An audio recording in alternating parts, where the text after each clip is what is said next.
Good afternoon. My name is Therese Bogan, and in California, I'm a licensed marriage and family therapist. Here in Helsinki, I'm an integrative consultant, and what that means is I basically help people at work and in their families deal with intercultural relationships. Yeah, and I'm excited to talk to you today. I really appreciate being able to come to Duo Duo and talk about cultural balance and when baby makes three cultures present at home, and what I mean by that. So I will tell you a little bit today, a whole lot of information about attachment and what attachment means to psychologists, therapists, and consultants like me. What are these people talking about when they say attachment exactly? So I'll give you a lot of information that may sound a bit technical, but my hope is that I'm going to give some examples that you might be able to relate to along the way. I'm also going to talk about couples and how attaching to a baby is very similar to maybe how you felt when you were attaching and falling in love with each other. It might have similar problems, it might have different problems, but some of the attachment bonds that you make are similar. So I'm going to draw that correlation. And then I'm also going to talk a little bit about what couples do to make a third culture at home that's their own with their child for the first time. And that's where I'm hoping most of you will have some really good juicy questions for me for when we all talk and chat after I'm done. So great, let's get started. Okay. Attachment. So around 1970, some psychologists and social anthropologists got together and really encouraged some psychoanalysts to get serious about their research and start expanding what they were finding. One of the first people to do so was a man named John Bowlby. He was actually a psychoanalyst, and he had built his career really taking a look at infants and what infants were experiencing, because psychoanalysts had spent a lot of time, because of Freud's grand advice, looking back on what it was like to develop as an infant and as a child and how that makes us as adults. So Bowlby really spent a bulk of his career studying infants. What are they doing? What are they up to? How are they growing? How are all of the theories that we have about how humans develop related to babies and how they're attaching to their caregivers? So what he came up with was attachment behavior systems, and that's what this image is here. So functions of attachment security and shaping proactive behavior. Whoa, what does that mean? Proactive behavior. Proactive behavior is a really general term for the exact kind of behavior that we want either the baby to have or for us as adults to have. It's the positive outcome. It's our ultimate goal of what kind of behavior we present when we're fully organized and fully functioning. So that's what Bowlby was really up to. What do these babies do? What are these infants up to in relationship to their caregivers or their parents, or just by themselves, quietly by themselves, where they're playing or soothing themselves? What are they doing in attachment to create security, to have security in their own function, and then to show up and learn how to do a new behavior or be alert, alive, and connected to others? So what he really found was that there were a bunch of behaviors that added up to a secure bond, which is called attachment security. So security will give you an increase in self-determination or perceived confidence or positive affect. Basically what that means is responsiveness from a mother or close by perceived proximity from the child, between child and mother, will yield a baby that's healthy, happy, playful, alert, and they can also have a secure haven function, meaning alleviating negative affects. That means they can help themselves stop crying, or they can decrease their perceived risk. That means they can look over to mom, see that she's there, and from past experience, trust that if they're really hurt, wet, or hungry, that they have the ability to give her a signal and she'll come. She'll come and she will eventually, through trial and error or through their synergy between the two of them, be able to know quickly what their needs are. So that child in a secure attachment can create that sense of safety within attachment, within the bond between mother or caregiver and themselves. And what that yields is proactive behavior. Healthy, happy, smiling, playful child, either by themselves or with others, and eventually socializing with other children, other caregivers. Then there's Mary Ainsworth. So she came along shortly after.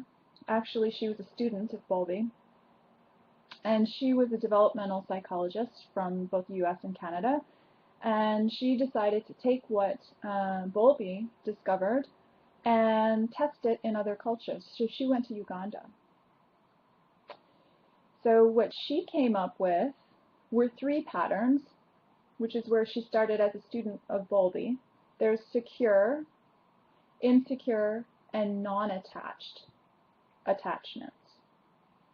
And from her research in Uganda and the US, she split these patterns of behavior into 4 different types of attachment. There's secure avoidant, what we call type A, which means, insecure avoidant, which means that they avoid contact. It's an attachment style where a child or a person avoids direct contact, and they rely on a lot of self-reliance to soothe themselves. So they distance proximity between themselves and their caregiver. Secure attachment means a healthy connection of interrelatedness and separateness from their parent. Insecure ambivalent resistance. Whoa, that was a mouthful. What does that mean? Ambivalent resistance means a push and a pull. I think anyone who's put a 2-year-old, a 2.5-year-old to bed knows exactly what insecure ambivalent resistance is. They want you to get out of their bed space, don't touch their toys, and they want you to come in close and put them to bed all at the same time. So that's quite a normal developmental cycle that youngsters go through, but when it becomes an attachment style, it's called ambivalent resistance. And then the last is insecure disorganization. And what that type is if they are in contact with others, they often either seem very sort of dazed, confused, or numbed to other people, or they attempt to be organizing everyone. Very parent-like. It looks that way in both children and adults. Yeah. So Ainsworth, she really contributed a lot. There's 2 things that she brought to the table. First is that she really inspired people to ask the big question, is this the same set of types of attachment that happen when people are infants and when they're adults?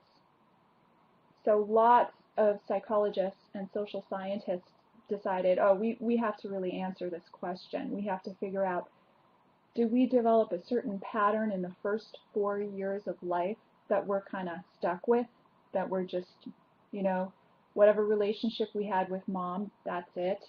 There's no other influences. Or do we develop as people and do we shed a particular attachment style and come up with something later through experience in adulthood? So lots of people were inspired by Ainsworth for that reason. Another reason they were very inspired is, well, they wanted to try this out in other parts of the world. They wanted to go to Asia. They wanted to go to other parts of Africa. They wanted to go throughout the Americas and Europe. They wanted to figure out, can we really take these observation techniques and the set of behavior that we're calling now attachment behavior, can we really make it global? And that really ran into some cultural debate. And this, I think, is really important to couples and families who are bicultural. They know about this debate, they live this debate. These kinds of questions are, quite frankly, common everyday family making questions, right? So can we really globalize or standardize this idea of secure attachment? Here's what I mean by that. Here's why this is a big question. The same type of experiment that Ainsworth used in Uganda in the US, that was used in Japan, Germany, France, Scandinavia, other places in the US, other North American locations and Central American locations. And what they started to do was sort of typeset through those attachment styles that I was talking about all of these different cultures. Like Germany is an avoidant type culture. Maybe Scandinavia is the ideal secure type culture. Wait, people stepped back from this and thought, wait a minute, this can't be right. Maybe we can find certain behaviors that lead to secure attachment, or maybe we can identify when someone, either an infant or an adult, has a secure bond. But how we get there, how a culture gets there, can we really say what the standard is for that and then decide that the others are somehow deficient? It's actually an ongoing and open argument or debate, if you will, when reviewing research.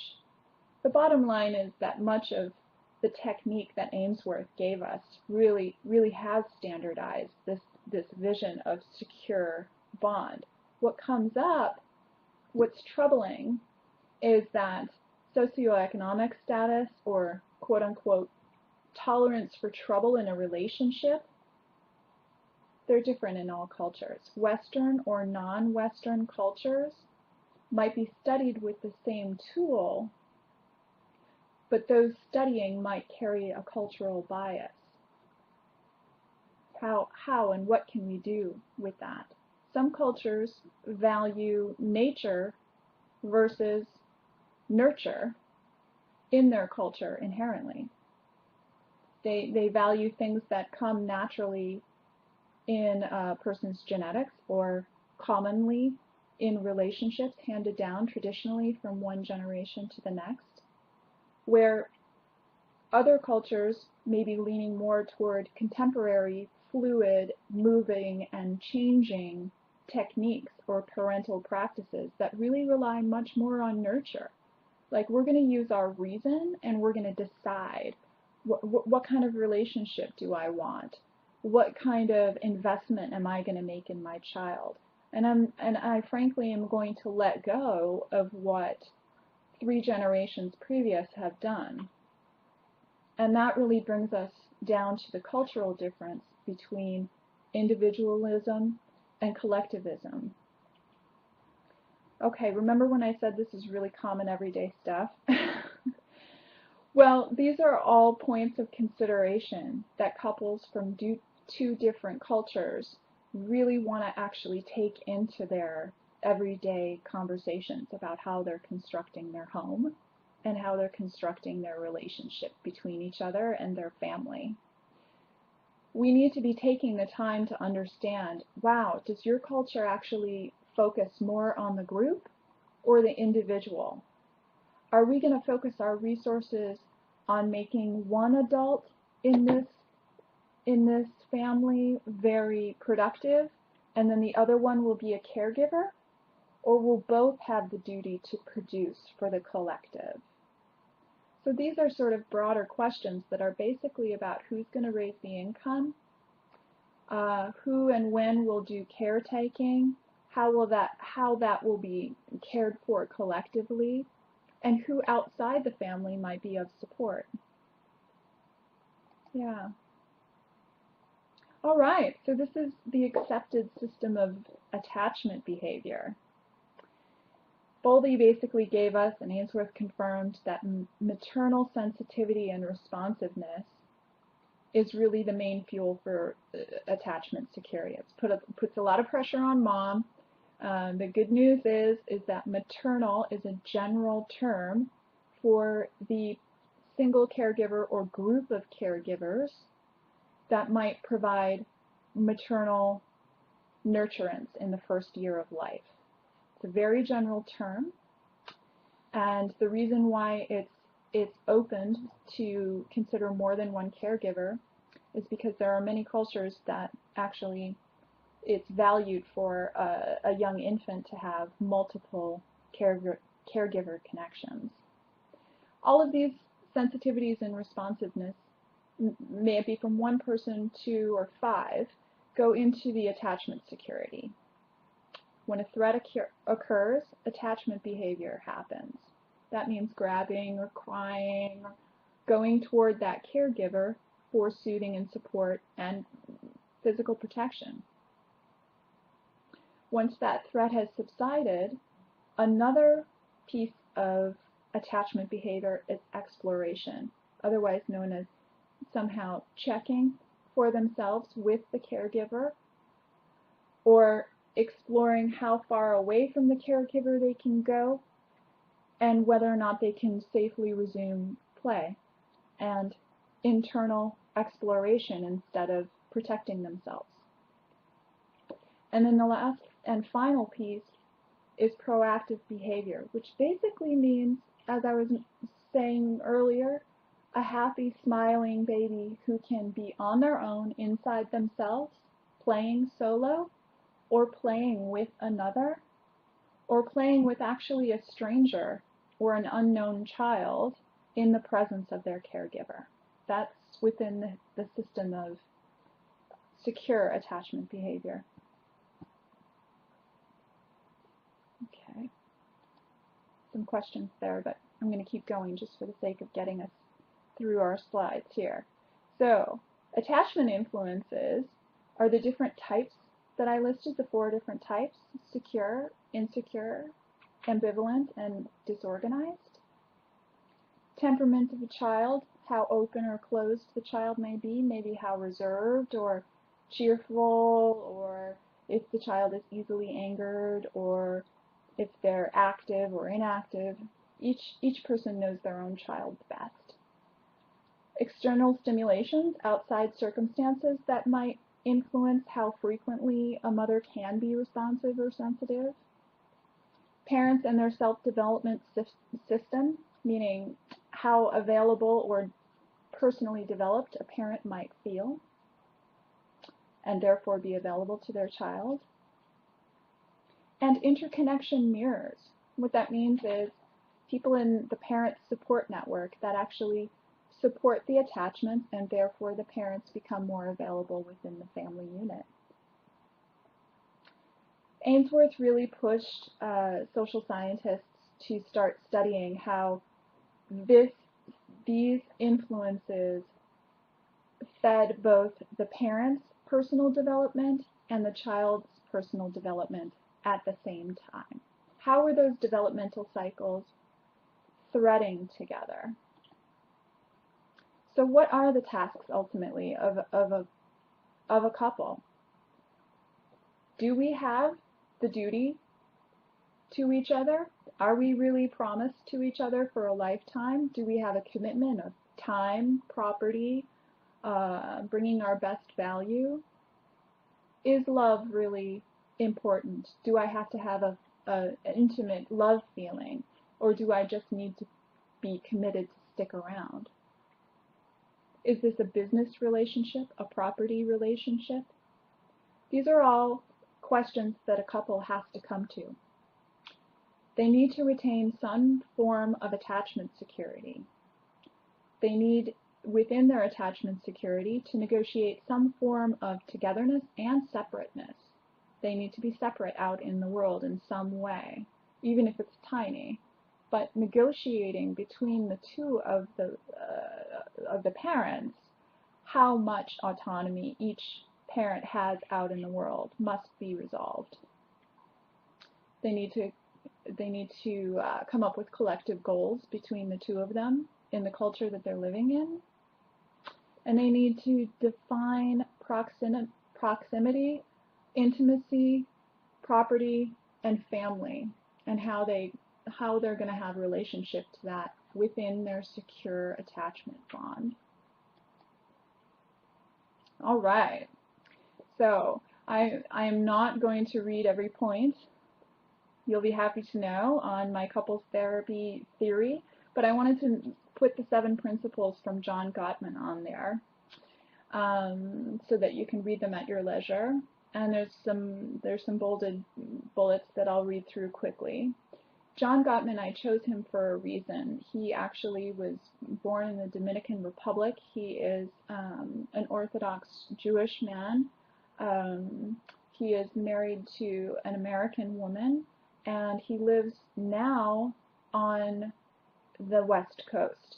So the reason I chose him as a couples therapist to really show some of the tenets of what he recommends to create a secure attachment is because, frankly, he comes from a third cultural family.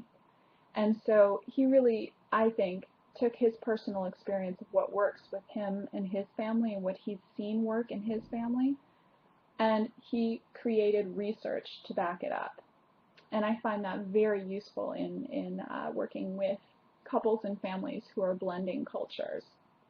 So he really recommends that you enhance your love map. I highly recommend that you figure out what a love map means and go get one.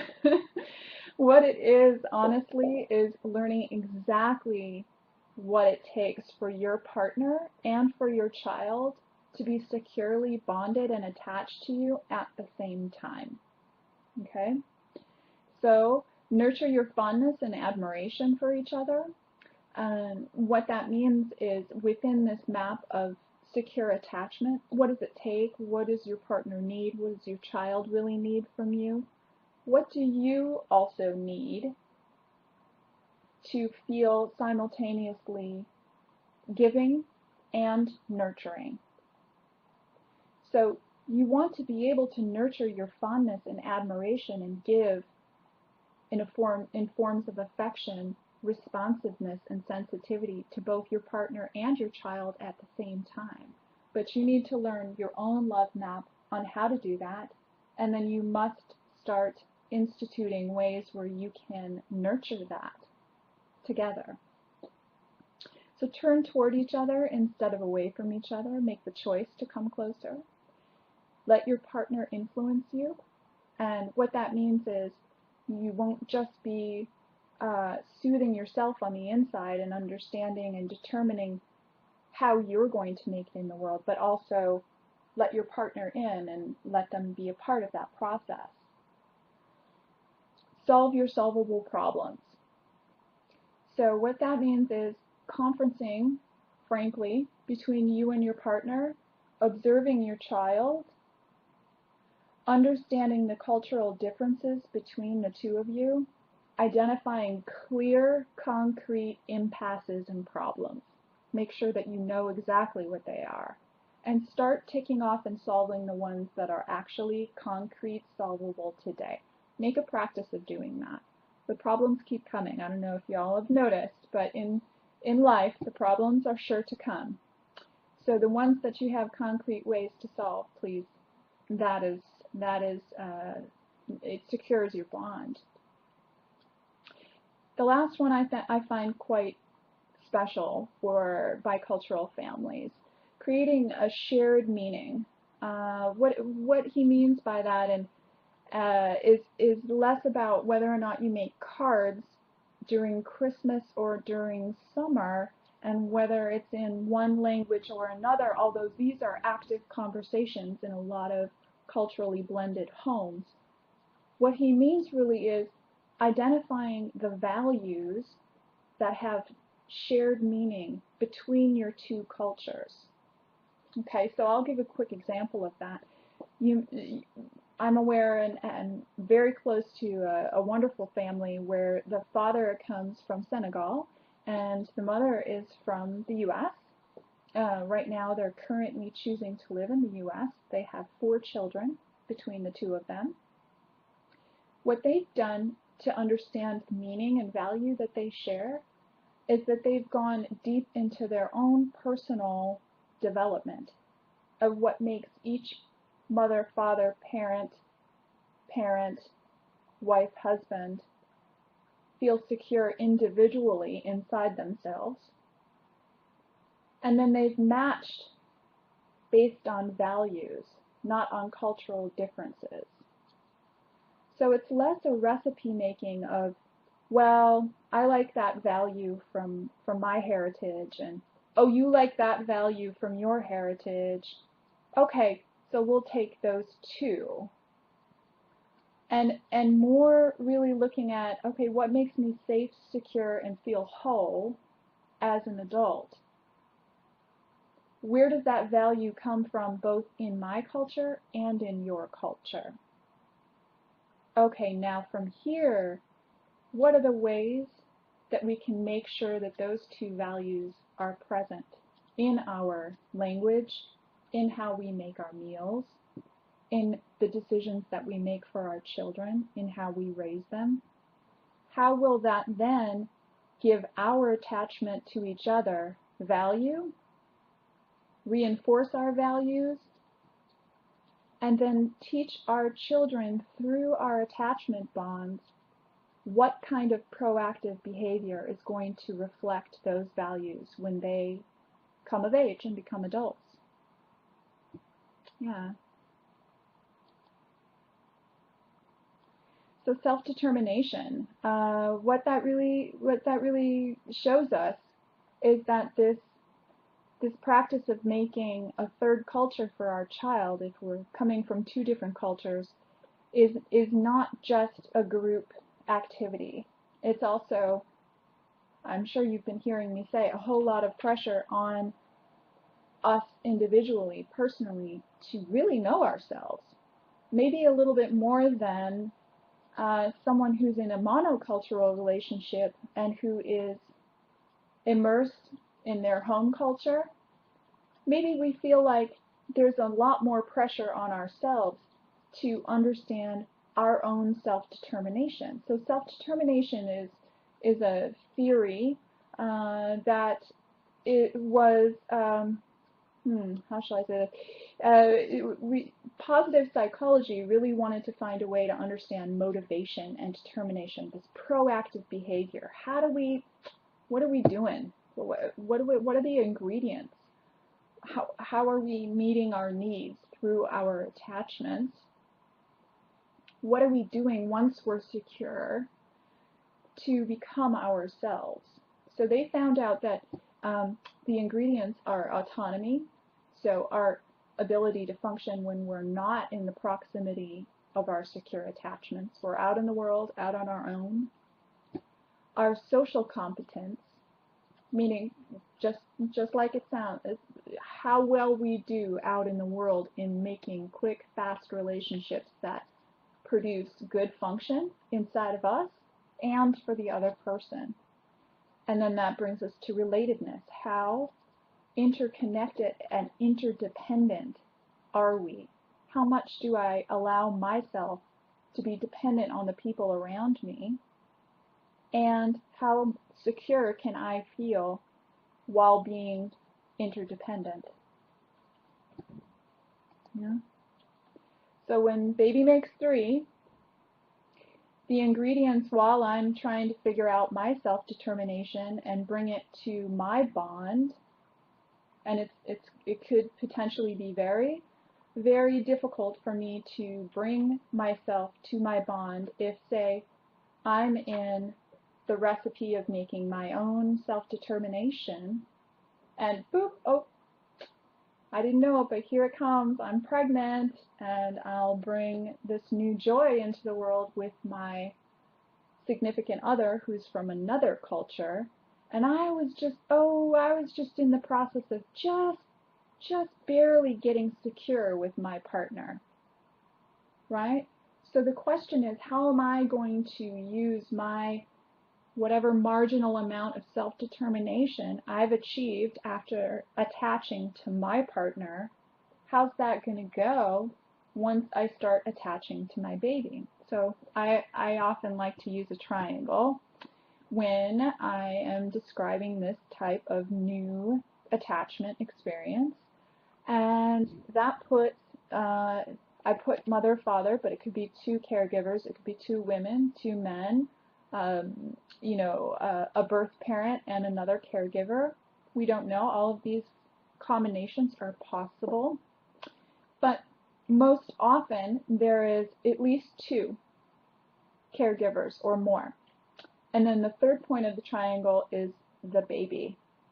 And the ingredients that we start paying attention to make sure that that three-way bond is really coming together are temperament of all three, the nature or the genetics, pre-birth experience for the baby, but also the parents' original attachments goes into nature for that baby. The parents or the caregiver's self-determination, and the level of interconnectedness that has been achieved so far. Yeah? Okay.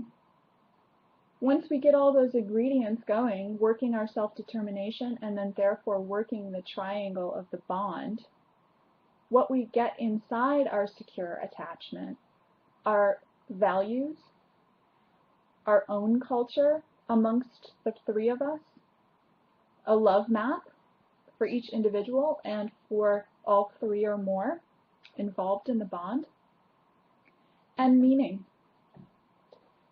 a deeper sense of meaning, which is very individual. I'm really hoping that those who are willing to stay after and chat might ask questions about what's the difference between meaning and all these other things, or maybe they know exactly what I'm talking about and they'd be willing to share some of their stories about how they developed meaning.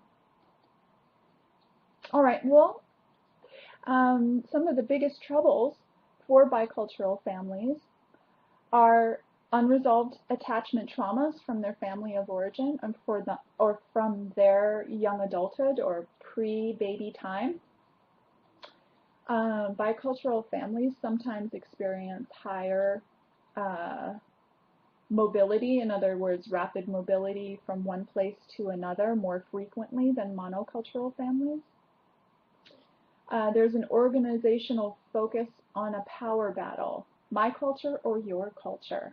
This is a very common issue in the first 3 years of a young family life. And value change.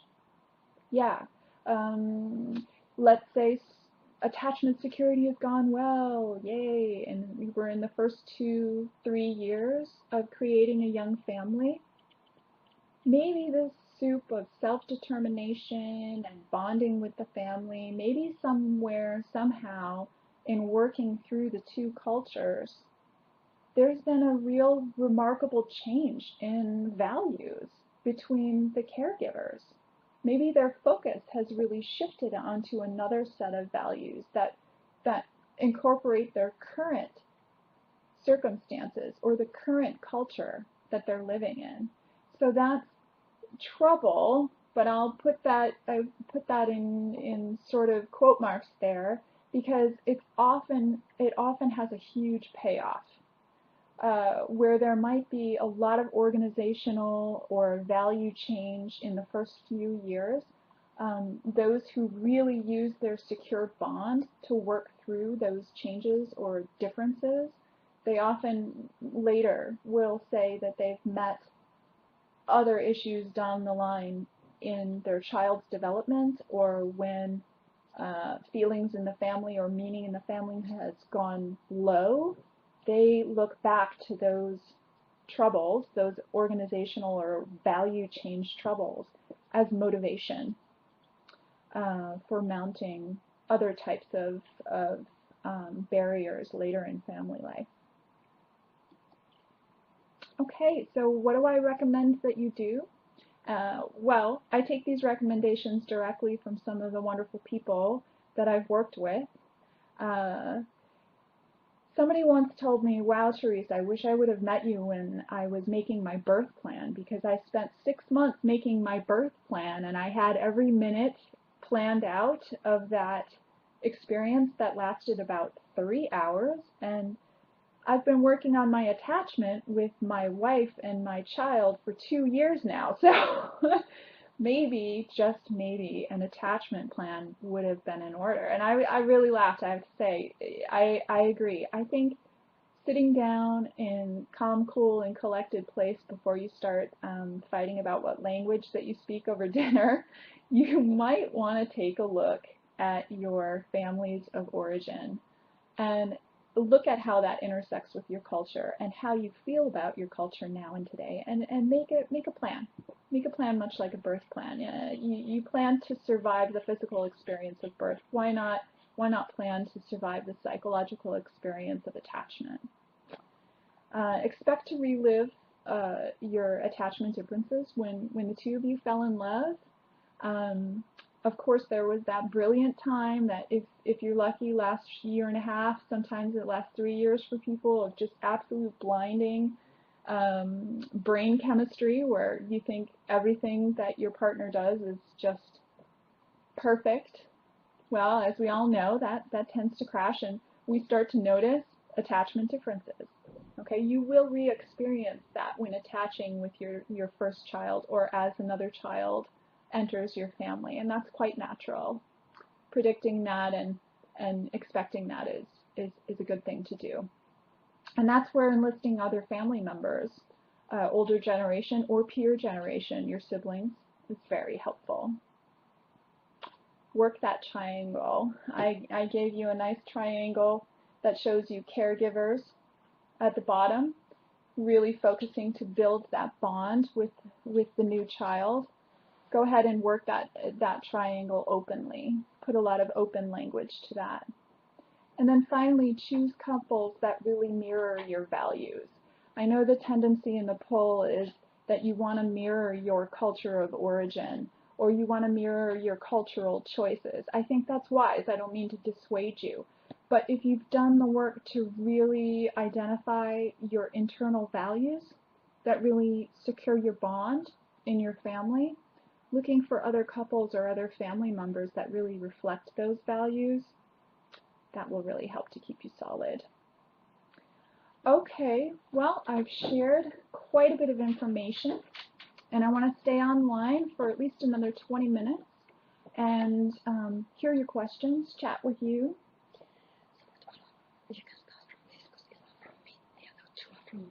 Okay, great. So let's see here. I'm just going to take a look at the chat and see what the questions are. Let's see. Thank you for being patient. 1 second. All right.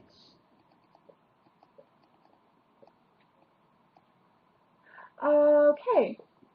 So the question comes from kahden. Oh, yeah. What advice would you give to advise parents who have not really talked about how to bring up a child, what traditions to maintain, and what values to carry on, and who, after the birth of the baby, find themselves arguing about cultural values and traditions? Okay, great. All right. I've been making this distinction. Now let me give a little bit more clear example. Let's say we have two parents from two different cultures who very quickly fell in love. This is a common happy problem. Very quickly fell in love and had a child. And maybe they are still bonding with each other. Maybe they are still deeply and madly in love, and they haven't quite broken that love glow experience. But boom, there's our baby, and then, oh goodness, they start to see cultural differences, right? I really highly recommend that you go just a level deeper, to take a step back and away from your partner and think to yourself about bonding in your specific family story. Try to see the ways that you found a secure bond to your family of origin and what cultural difference really meant to you at that time. How did that shape your values as an adult on your own? Yes? And then from there, understand, okay, if, for instance, reading literature and having a lot of intellectual debate around any kind of food sharing, why did that make me feel secure, right? You ask yourself that question, why were those cultural practices really valued in my family? Was it the particular temperament and personalities of our parents, or is it our culture at large? Well, what about that made us productive members of our culture of origin? Okay, once you get those answers, then you can come back to your partner and describe to them, okay, well, this is my culture, and these are highly valuable behaviors in my culture. And in my family, I acquired them this way. And they meant a lot to us for these reasons. And then you can hear the same from your partner. And then begin matching between the two of you around values instead of just behaviors. So behaviors are how we act things out, and values are how safe we feel and the process that we go through on the inside to match our feeling states and the value of our behavior once the behavior is complete. Okay, very technical answer. I hope that helps. I'm going to go to the next one. Please keep chatting if you're still here with me. I'm more than happy to answer. Let's see. The next question that I have is also, if you met an intercultural couple who is expecting their first child, what advice would you give them? What's the most important thing, in your opinion, they should be aware of to take into account and talk to about, or decide between the two of them? I would say if I met a young intercultural couple who were expecting a child, I would absolutely recommend that the attachment plan that I suggested would be worked out for that first 3 months of life, minimum. If they do nothing else to secure their bond, they should definitely plan those first 3 months of life. How does your culture deal with helping a child feel secure at home, sleep through the night, begin eating? Find out from your partner and from your own self. If you don't know, maybe you found yourself pregnant and you don't really know the answers to this question. Find out what's valued in your own culture. Is breastfeeding important? Is sleeping through the night really important? Is it important in my culture to have the child with me in my bed? Is it really important for the grandparents to know the child in that first 3 months, or is that maybe not so important? Those types of questions, all the questions that might come up in that first 3 months of life, should really be logistically negotiated. I highly encourage attachment dynamics to be negotiated before a child is born. Yeah. Okay, let's see, next question.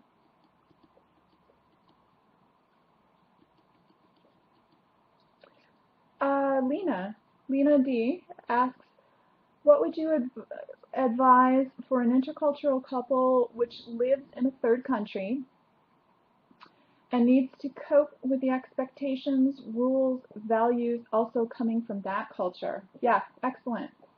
Really excellent and very common question. Well, what I would recommend is once the couple has confirmed to each other what makes them feel secure between the two of them in order to offer themselves as a parent to their child in their home, to be observing and studying between the two of them how they are affected by the outside culture. Okay, what do I mean by that? When I was breezing through the different attachment types, I talked about secure, insecure, avoidant, ambivalent, used all these words. What does that mean? What are those feeling states? Okay, really what that means is when we're attaching to each other or to a third culture that we're now finding ourselves in, what we do is we go through all of the exploration behaviors that Bowlby had studied.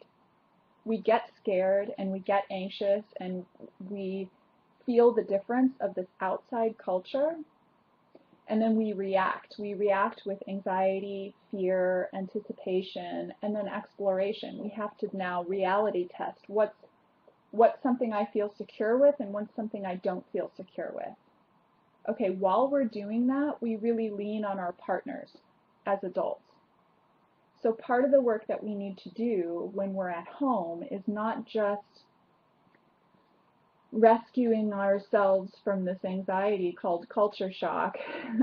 We need to really be studying that with our partner and really noticing what piece of this new culture matches our value set. Where can we quickly attach in this third culture and feel secure? Maybe there's so much cultural difference that what we need to do is create a bubble around us of mirroring couples that maybe they're not from exactly our culture, but they share similar values. So as soon as you can start creating a support network in a third culture that reflects the values that secure your attachments in your home culture, the better off you're going to be. Okay, great. Let's see. So we have another question here. Comments. Okay, the comments shared is from Dak is, I think, the important aspect of the cultural balance between two cultures is not only quote-unquote culture, but its combination of being man and woman, plus own family cultural background. It would be interesting to hear examples of families with children and how they cooperate in this everyday life. Okay, I think I understand this comment. First of all, I really appreciate the comment bringing the focus to this combination of being a man and a woman. I quite agree. And the way in which one might feel secure in their gender from a different culture is yet another dynamic in how we become self-determined, in how not necessarily we are focused on ourselves. That term self-determination is a bit devious, it's a bit tricky. It's not necessarily focusing on ourselves, but it's in how each man or woman might go inside themselves and find some of those proactive behaviors, become motivated by, say, either the collective environment or their individual needs, and become active outside of themselves. Yeah. So, okay. Thank you. So then the other part of the comment was it would be interesting to hear examples of families with children and how they cooperate in this in everyday life. Um, yeah, well, really easy examples of how children might cooperate in creating attachment bonds with their parents based on their parents also creating secure attachment based on their gender are young children who start to identify their gender socialization process based on their parents. Okay, so what do I mean by that? What I mean by that most definitely is sons and daughters who are quite frankly mimicking their parents' activities or mannerisms or ways of being or the way that their parents might hold their culture. And that mimicking doesn't just, it's not just play acting. It really becomes a part of that child's experience. And this is just common everyday family life. We've all seen that where let's say the father is from a country that holds football very, very dear. And so he's been playing football since he could run, basically. And maybe football isn't valued or common in the culture that they reside in, but that father finds a way to share that value of activity and community involvement, and he finds other parents who are willing to create a team, and then the son then shares that path. That's just a very typical way that attachment, gender, and culture might be seen as going hand in hand, right? So I quickly named possible values and how that adult male would match values to a new culture and how the son might follow along. Yeah. Okay, it's just really been fantastic to talk to all of you today, and I'm hoping that even if you didn't get a chance to chat with me online, you would feel free to connect with me anytime. Thank you.